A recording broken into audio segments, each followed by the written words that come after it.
निवड झाली आहे, काय आपलं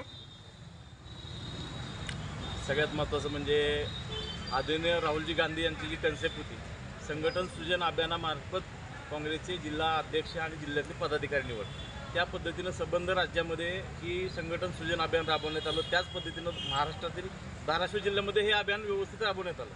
यामध्ये सगळ्यात महत्त्वाचं म्हणजे राहुलजी गांधी असतील, प्रांताध्यक्ष हर्षवर्धन सपकाळ साहेब असतील, आदरणीय अमित भैया देशमुख असतील, विश्वजित कदम, बंटी पाटील आणि बाळासाहेब थोरात साहेब या सर्वांनी एक विचारानं हे अभियान राबवण्याचं ठरवलं आणि आमच्यासारख्या त्या अभियानातून युवकाला संधी काम करण्याची मिळाली.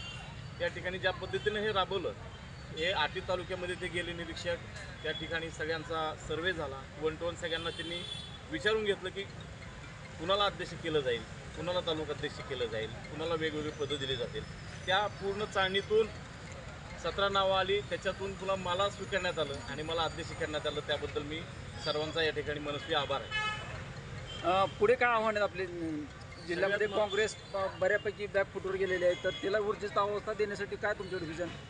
आम्ही आता बूथ लेवलपासून ते तालुका लेवलपासून ते जिल्हा लेवलपर्यंत खूप बारकाईनं काम करणार आहेत. आमचे जेवढे सेल आहेत काँग्रेस पक्षाचे, ते सगळे सेल परत एकदा ॲक्टिव्ह करणार आहेत. जिल्ह्यातील प्रत्येक गावात आणि प्रत्येक बूथसाठी आम्ही काम करणार आहोत. महत्त्वाचं म्हणजे या जिल्ह्यातला शेतकरी वर्ग असेल, ऊस उत्पादक, कांदा उत्पादक वर्ग असेल, शेतकरी वर्ग असेल, विविध समाजातील लोक असतील, विविध क्षेत्रातील छोटे मोठे उद्योजक असतील, सर्वांपर्यंत आम्ही जाऊन काम करणार आहेत आणि स्वस्थ न बसता परत एकदा ही काँग्रेस नव्याने ॲक्टिव्ह करणार आहेत. विलासराव देशमुख साहेबांचं एक वाक्य या ठिकाणी आवर्जून सांगायचं वाटतं की अनेकांनी काँग्रेस संपवण्याचा प्रयत्न केला, पण काँग्रेस संपली नाही. कारण की ही मुळात इथल्या लोकांच्या रक्तातच काँग्रेस आहे. कारण की ही समतावादी भूमी आहे. या ठिकाणी जन्माला येणारा माणूस हा समतेच्या विचाराचा आहे. काय प्राधान्य राहील कामाला? तुमचं प्रथम प्राधान्य कोणत्या कामाला राहील? सगळ्यात महत्त्वाचं म्हणजे आत्ता सध्या महागाईचा विषय समोर आहे. ज्या पद्धतीने पेट्रोल डिझेलचे भाव वाढत आहेत आणि आपले पंतप्रधान सांगत आहेत की सोनं खरेदी करू नका, पेट्रोल डिझेल हाताळा, कमी वापरा. ही सिस्टीम होऊ शकत नाही. ओके, तुम्ही स्वतःच आधी त्या गोष्टी आचरणात आणा, नंतर जनतेकडून त्या अपेक्षा करा. महागाई वाढत चाललेली आहे.